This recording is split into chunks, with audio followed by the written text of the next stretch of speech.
Hello and welcome to this special broadcast right here on NDTV. Now, the pandemic has changed the way we look at our lives in many ways. For all those people who have been hospitalized, for all those people who have had their loved ones hospitalized, for those who have suffered because of this pandemic, because of this coronavirus. In fact, anyone whose life has been altered. And let's just say that this virus has left no one unchanged. While all of us hope for a better tomorrow, a better future, there are those who say that the best day is actually today. I have one such person who believes in this philosophy, Mr. Anupam Kher. Thank you very much for joining us. Anupam Kher has written a new book. This is his third book, and the title of the book is Your Best Day is Today. Mr. Kher, thank you so much for joining us. I've been through this book, I've read this, and I can say that You've turned quite philosophical. Would you like to tell us why exactly did you feel the need in the midst of this pandemic to send out this message to everyone that your best day is today? I believe your mother used to tell this to you when you used to go to school. I think it's very difficult to answer this question straight away in the first go.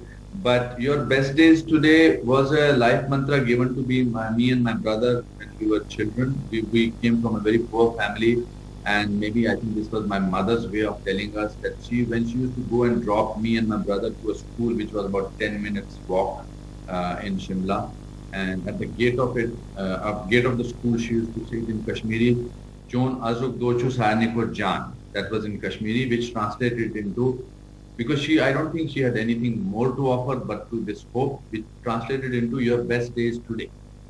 So with that thought, we used to go, our best days today, so we are going to go to the school, whether we'll fail or whether we will not win anything in the sports or anything like that, but it is our best day. So much so that in some cases, when she did not tell us that, we will remind her, but we did not say that. So when I wrote this book, it is all about how we postpone our happiness, how we chase something else which is for tomorrow or which is for future, but we do not enjoy our present. And this became more evident during this pandemic and during this COVID time and during this lockdown time. Lockdown time taught us so many things. I'm an eternal optimist. I always feel that the worst situation also have a silver lining. There is a possibility of goodness in every horrible situation. And because this pandemic happened on a world scale, I had to find, because it made me fearful, it gave me a sense of uncertainty, it gave me a sense of sometimes no hope. But to overcome that, I had this strong urge to find reasons to be optimistic, reasons to be happy, reasons to see that silver lining which I used to look for. And that happened when I was on the third or fourth day in Mumbai after I came from New York.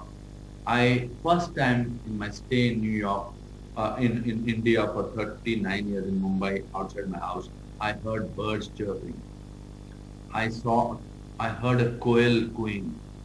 So much so that she used to say something, she used to coo, and I used to say, and she used to respond. It had never happened in my life. Never.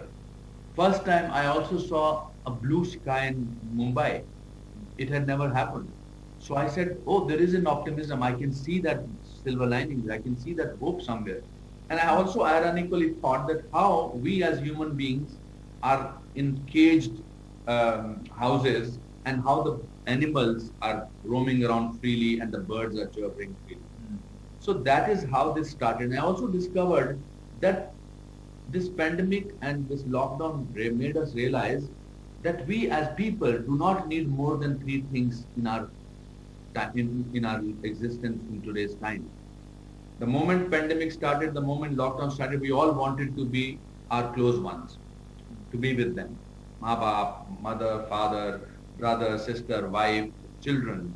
Or the second thing that we wanted desperately was essential commodities.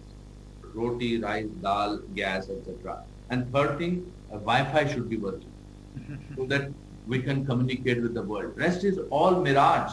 We did not need a Louis Vuitton bag, or we did not need Guess goggles, etc., etc. So how it narrowed down to a bare essential.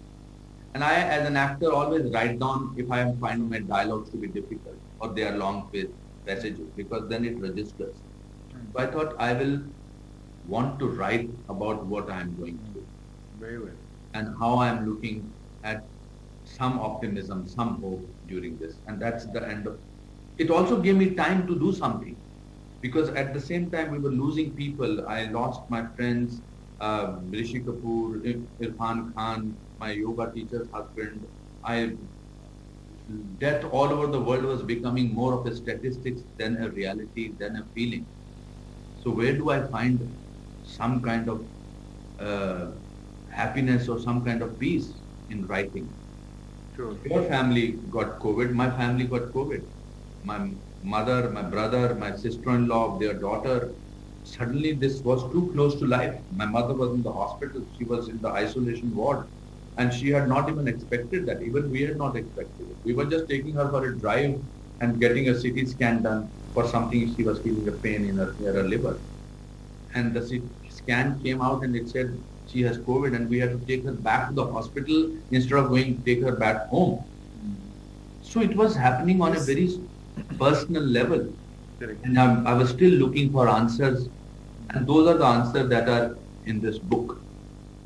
Because I felt that what I felt, millions of people all over the world must have felt. Correct. So how will they feel I agree. okay about it? How will they feel that fine, world is still a wonderful yes, place to live I in? agree, Mr. Kher. Yes, I agree, Mr. Kher, the point that you are making on how people are feeling, and which is why I want to ask you this question. You mentioned about your mother being in the hospital, and you know how this has affected so many people. Many people have loved ones in the hospital, hospitalized. You know the nature of this pandemic, how hospitalization is not a normal hospitalization here. What is your message going to be? I mean, you experienced it firsthand. Many people will consider this such a dumb thing to ask, but it means a lot to those people who have seen a person being taken into a hospital, inside a COVID hospital. How did you cope with it, and what would your message be? So first of all, of course, it has become something which gives you a panic immediately. I think the whole family has to come together and sort of bond together more.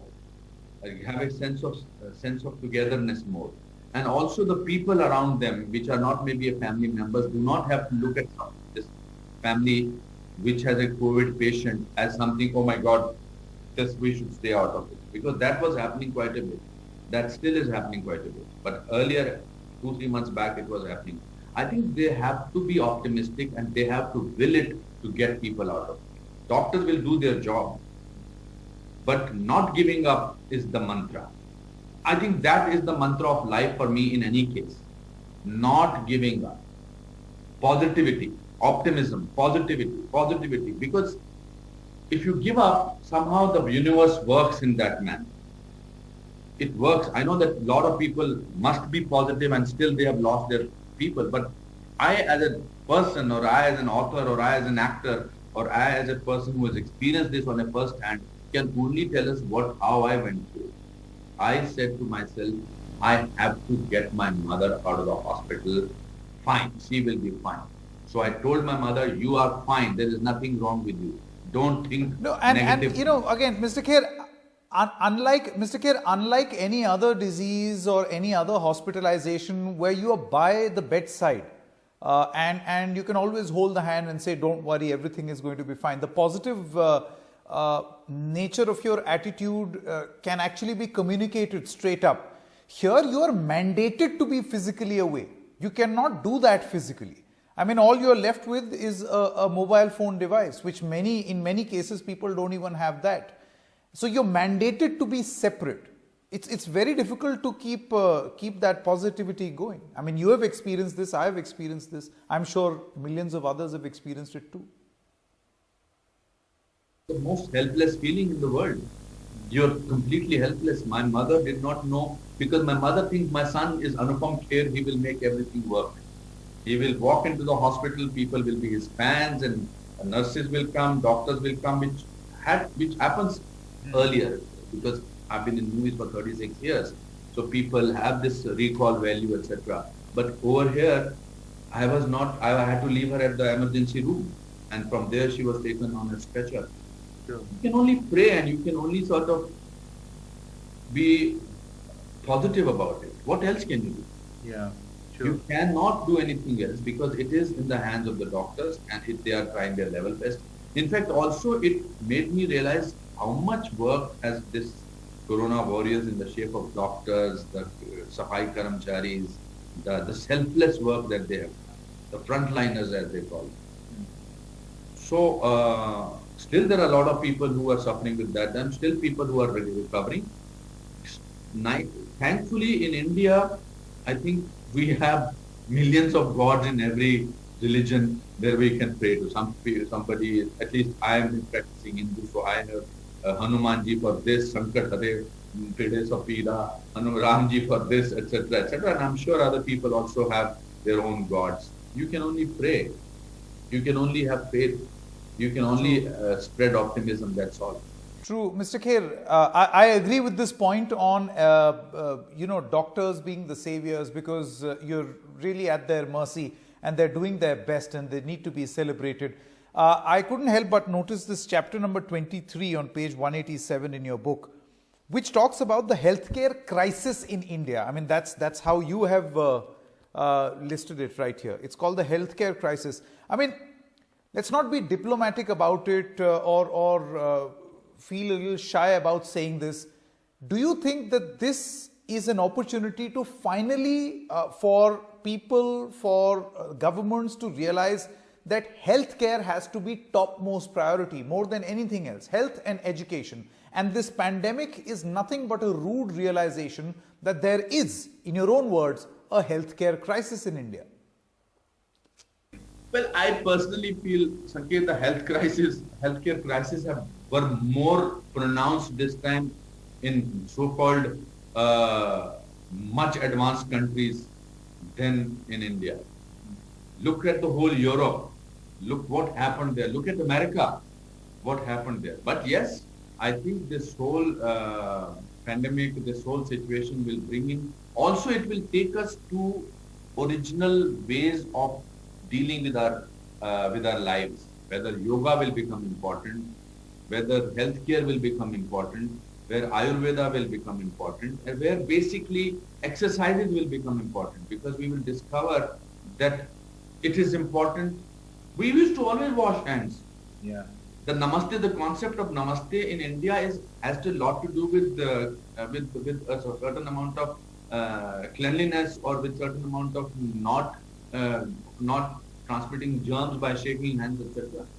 By washing your hands and feet, etc. We may go back to it, not in a bad manner, but in a good way.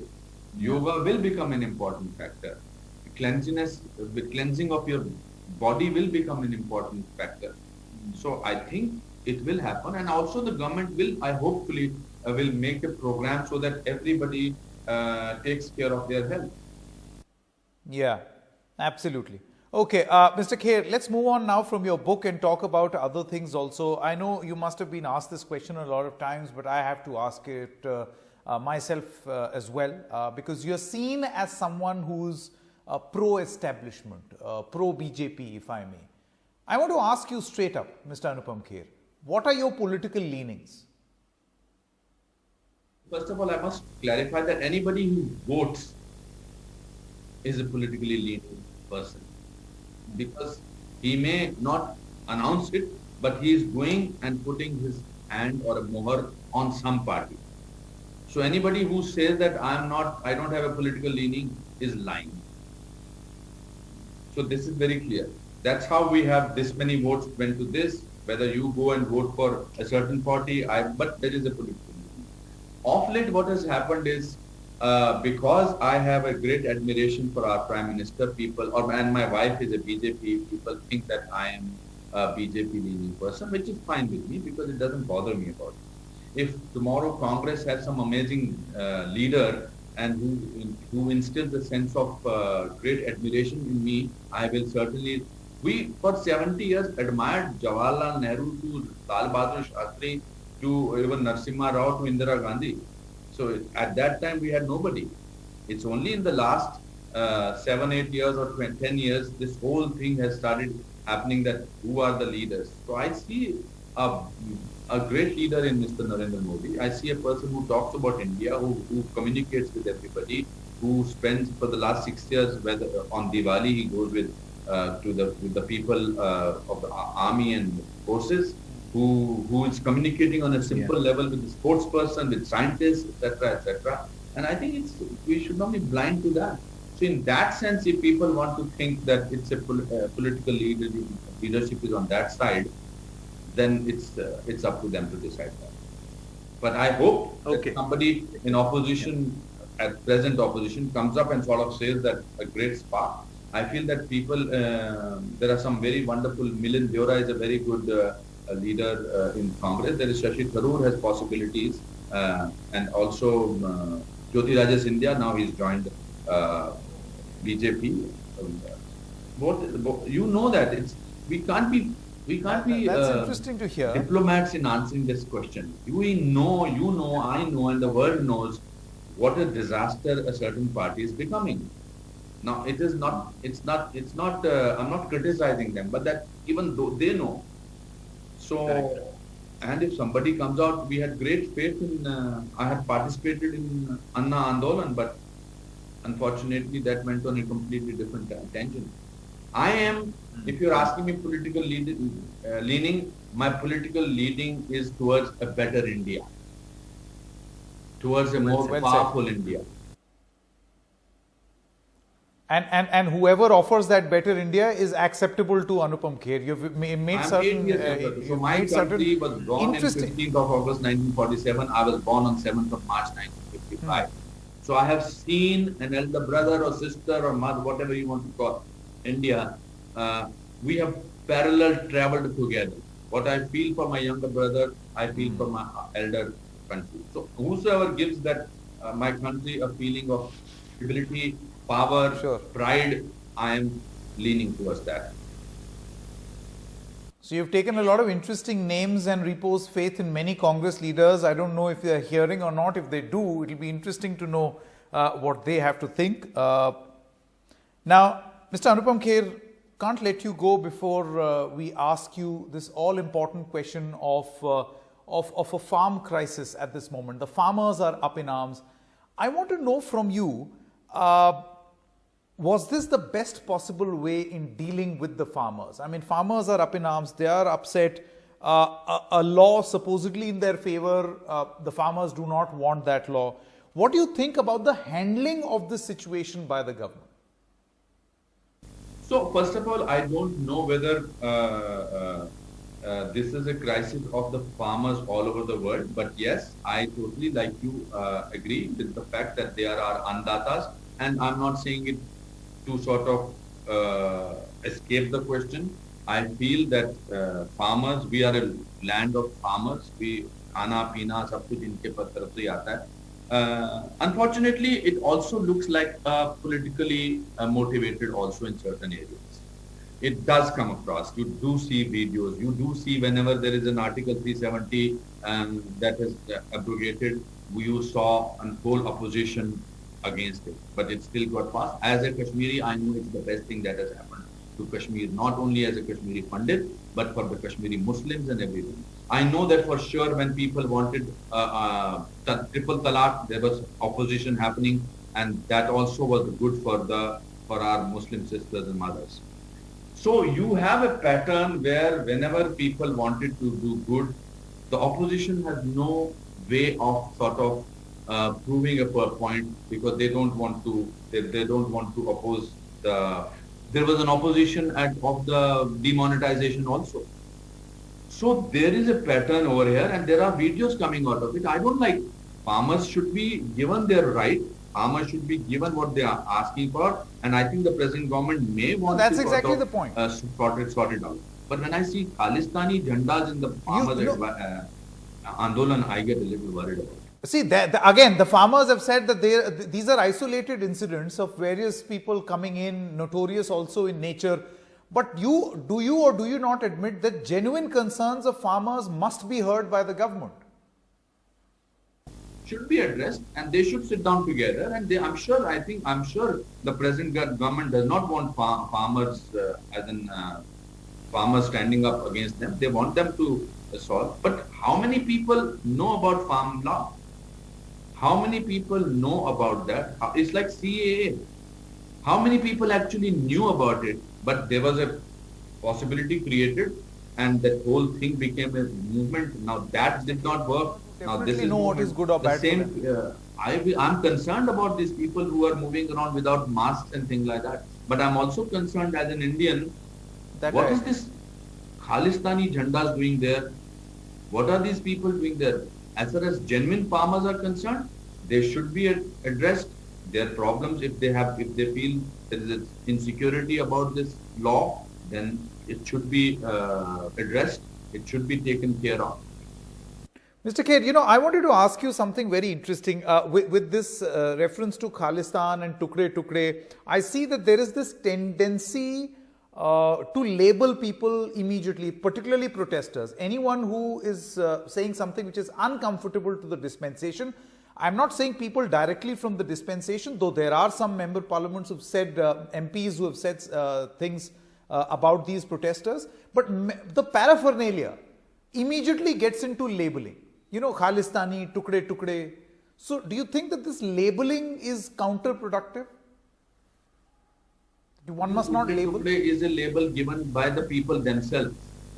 Those are the people who sort of shouted the Bharat tere टुकड़े होंगे इंशाअल्लाह इंशाअल्लाह. उसमें टुकड़े word तो हम किसी ने और ने इस्तेमाल नहीं. So टुकड़े गैंग तो टुकड़े गैंग ही है. आजादी, इससे आजादी चाहिए उनको, उससे आजादी चाहिए. I have no sympathy for them. I'm sorry. The labeling is not done because anybody wanted to label them. They labeled themselves. And nobody is labeling the farmers. I don't think any genuine farmers are being labeled. But I, as an Indian, do get worried when I see that farmers' genuine problems are being hijacked by politically motivated people also. You see that. People are not blind to not see that. Why will I, मैं तो हमारे देश में तो farmers को भगवान माना जाता है क्योंकि वो अन्नदाता हैं, actually में हैं. And farmers are so genuine and so gracious and so large-hearted. They have really taken care of our country. So why will the person who's taking care of me, why will I create problems for the person? In fact, these people who are indulging in all this, they are taking away the genuineness of this protest. कि चलो हम भी हाथ धो लेते हैं, हम अपना एजेंडा डाल देते हैं. कौन है ये लोग?